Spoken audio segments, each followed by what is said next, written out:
Canada and India have signed 5 memorandums of understanding today, including a major deal to sell Canadian uranium to India for use in nuclear power generation.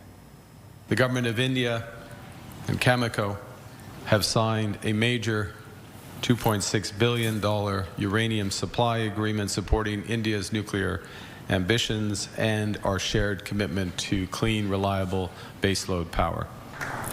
Prime Minister Mark Carney and Indian Prime Minister Narendra Modi also confirming that the two countries will conclude a new comprehensive economic partnership agreement this year. The two countries also announcing a new strategic energy partnership and the launch of a new talent and innovation strategy to deepen educational collaboration.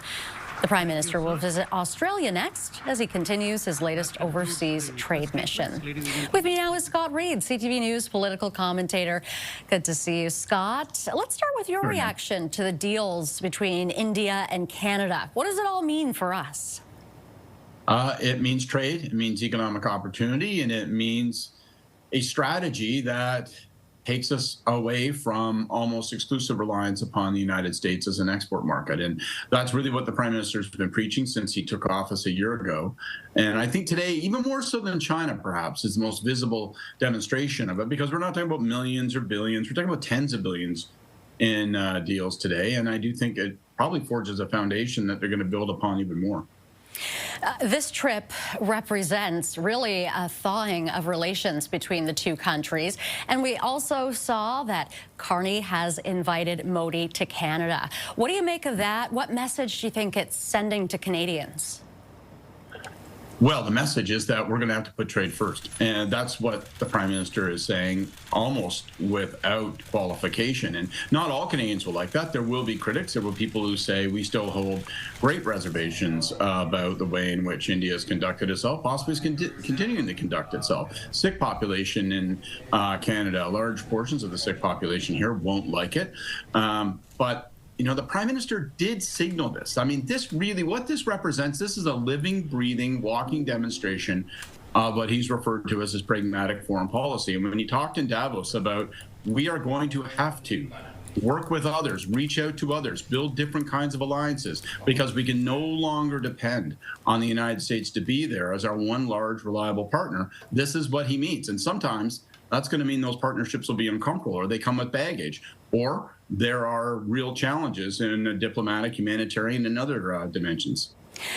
Now, Foreign Affairs Minister Anita Anand distancing herself from comments made on background by that senior government official that indicated that India had ceased all foreign interference in Canada.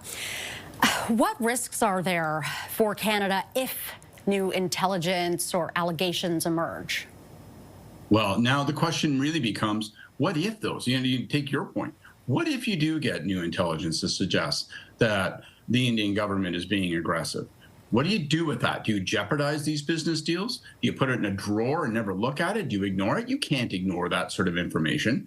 So you have to hope that this relationship, which is economic in its focus, also leads to a stronger relationship between the two countries, one that would persuade the Indian government not to interfere in our politics, not to be practicing domestic politics on international soil, as arguably it has done in the past. But you're right. I mean, that would be a real collision. And that senior official, by the way, speaking on background in advance of the trip, really put the government in a bind, because it was such an overreaching comment to suggest that, oh, that's all done, that's in the past, hands washed, all clean now, really puts the minister and the Prime Minister Johnny on the spot when it comes to saying, well, can that actually be true? Is there any demonstration of that? So an unwise bit of tactics there. Let's talk a little bit about opposition leader Pierre Poilievre. He's now on his own trade mission, but I seem to remember it was not that long ago, Scott, that Poilievre was criticizing Carney for doing something similar, for, going around to different countries, having, I think Poilievre phrased it as photo ops. What does this signal to you that Poilievre is now following almost in the Prime Minister's footsteps? that he's behind. He's behind in the polls, and he's behind in the objective of winning. He didn't win the last election as he was expected to, lost his own riding. He's been losing members of his own caucus. I don't mean to sound too severe, but those are undeniable facts, and he's behind in the polls quite severely, both on a personal level, now on a party basis. And so I think what you're seeing is a very deliberate, undisguised attempt on the part of Pierre Poilievre and the Conservatives to reknit their relationship with Canadians, to change their relationship with Canadians. And that means he's going to be more mature, more measured. It means that he's going to have to pursue international relations and demonstrate himself on the world stage, because suddenly our politics and our economics have become so much more global in nature. And so I think it's a concession to reality. I also think, by the way, it's a smart thing to do. I think that it's a good look for Poilievre. I think we now have seen that the job of Prime Minister has been shifted, and some of the mandatory requirements that Canadians expect include these kinds of initiatives. And so it's wise for him to get on board and start working on it in that fashion. All right. Really interesting chat. Thanks for this, Scott. Thanks, Renee. Have a great night. You too.